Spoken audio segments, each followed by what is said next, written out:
Alright guys, today we're going to go through how to install Vorshlag camber plates on the G20 M340. This isn't meant to be a 100% complete how-to, just kind of a quick and dirty of the easy way I think to do this. First thing is measure your ride height.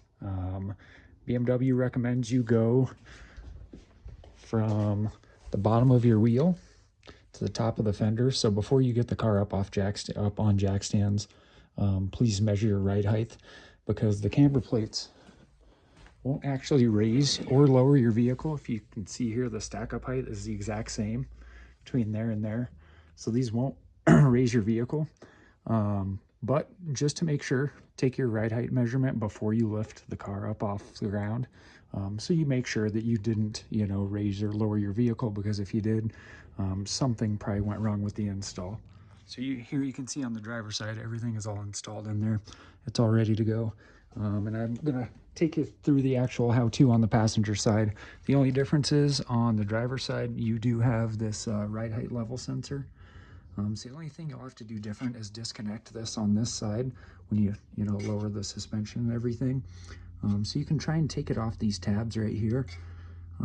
I couldn't get those off, so there's two bolts on this thing that I just unbolted and swung down to give myself room to drop the suspension.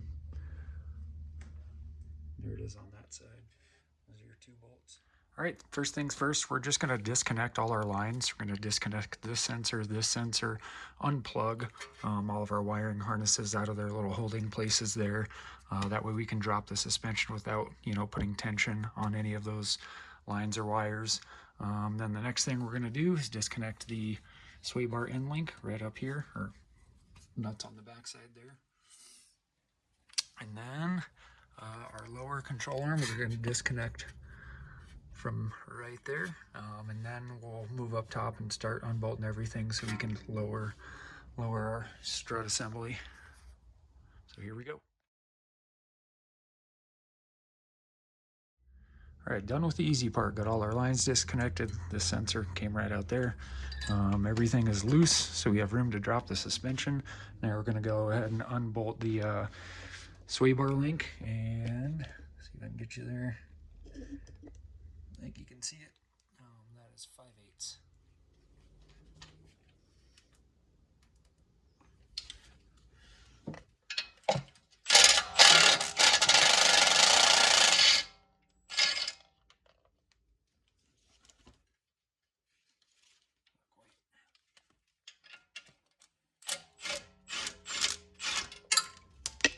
Okay, it's off. All right, I've gone ahead and put a jack under the knuckle right there, just to kind of support everything, in case once we disconnect the lower control arm bolt, things drop or sag a little bit. Definitely essential that you, at some point in this process, have a jack to support that knuckle. This is 18 on both sides. Hold it with a wrench from here, and buzz it off from the other side.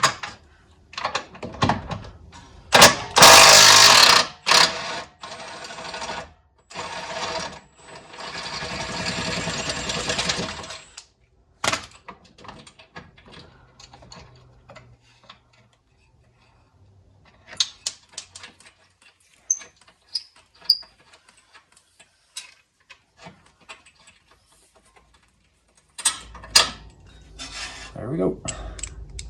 All right, before we disconnect everything from the top side, I'm going to go ahead and throw my spring compressor on here. The nice thing about this job is you can fit the spring compressor on with the strut and everything in the tower. That way you don't really have to take your suspension out. You don't have to take your strut off. You don't have to swing it to the outside of the vehicle. We're going to do this entire thing with the whole assembly up in the tower. We're just going to lower it so we can take the the strut top off, the OEM one, and throw on our new camber plates, raise it back up, and bolt it all back in. So quick and easy.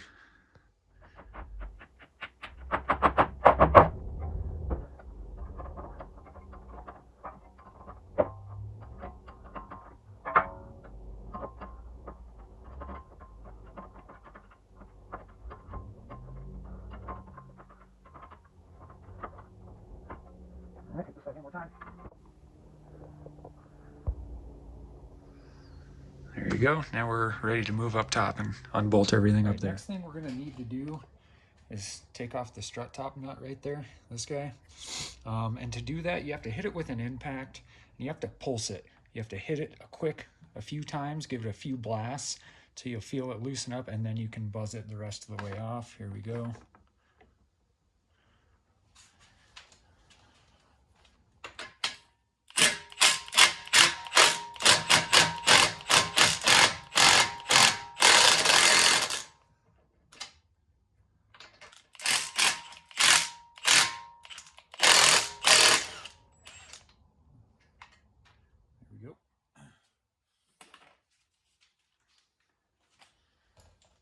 Next thing to do is just loosen these 4 strut top mount bolts. And I do have the jack supporting the knuckle, so it's not just going to drop down from here. The jack will support it, and then I'll lower it with the jack in a controlled way.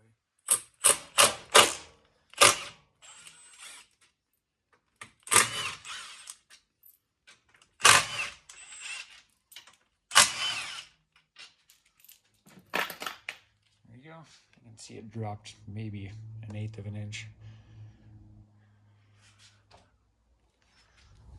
All right, time to lower her down. I'm going to stabilize everything with this and then release on the jack slowly.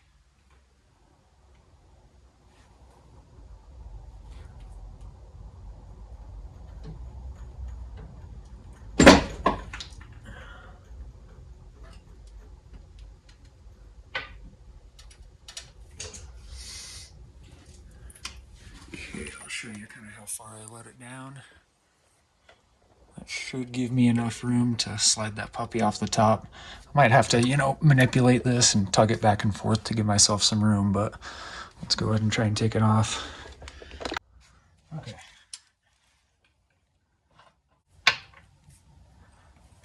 That's better.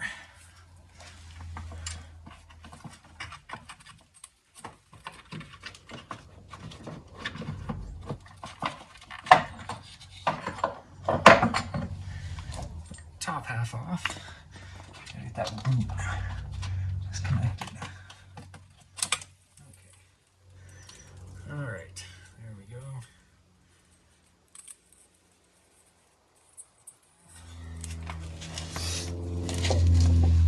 All right, here's the Vorshlag camber plate, and the way this works is you have this washer that goes on the bottom under here, so this needs to slide down on top of the strut.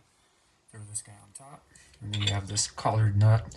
We'll throw some Loctite on there, start it by hand in the tower right there, and then we'll lift everything into place.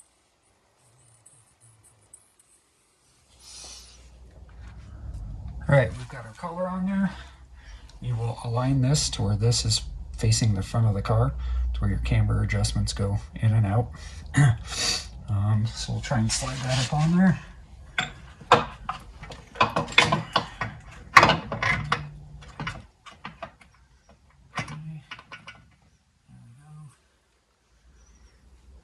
Got Loctite in there. Go ahead and start it. All right, you can see from the top I've got the nut started there. Not torqued down or anything, we'll do that later. Now, I want to make sure that this boot and the spring aligns properly. Well, there's 2 things really. I want the boot to slide up over that rim. And then I also want to make sure the boot is aligned properly to where it goes up with this ramp. And there's a backstop. You can't see it on the back.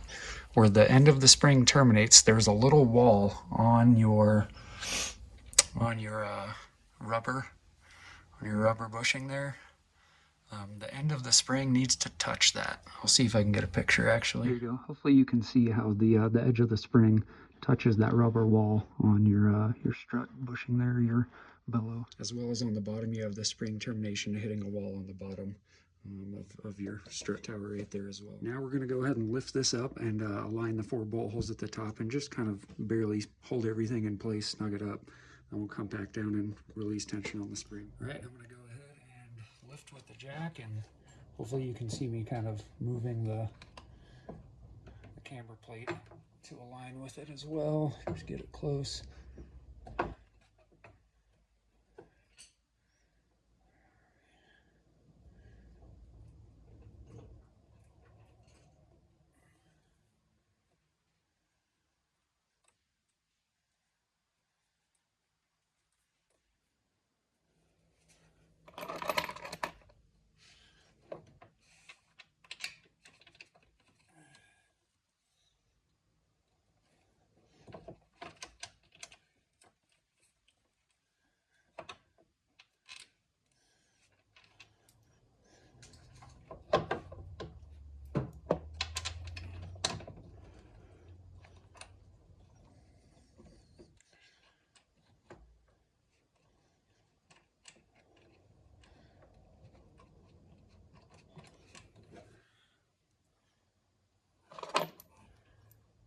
Alright, I more or less have the bolt holes aligned. I'll have to tweak it a little bit to get all these started, but I can do that pretty easy from the top here.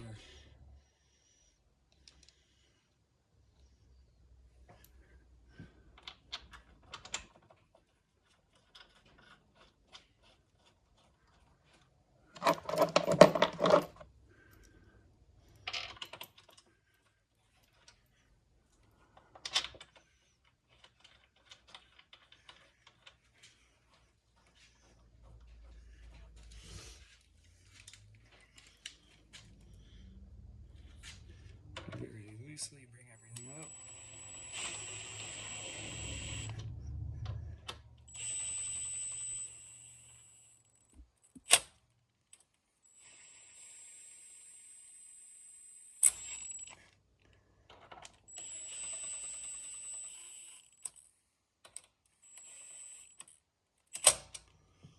There we go, we're snug up top. All right, we're tightened up top.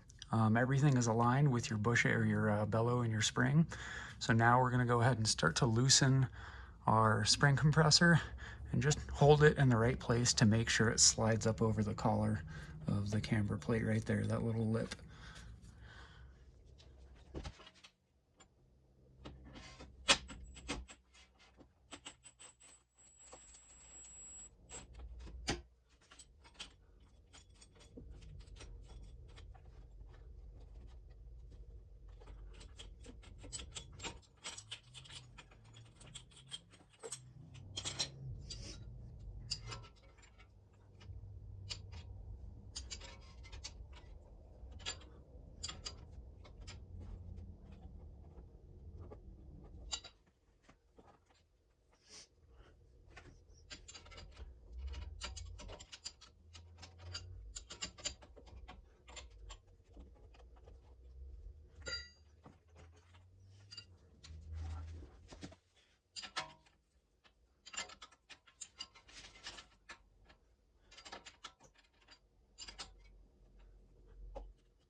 All right, spring is loose.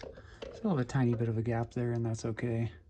We'll kind of push that boot up on there a little bit further, and then once there's weight on the suspension, it'll all suck up to that lip. All right, I've torqued these 4 strut top bolts down to spec.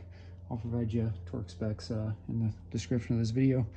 22mm socket, and again, we're gonna pulse this. We're gonna hit it again, on and off in a quick motion so it doesn't allow the strut shaft to spin, and actually torques it down.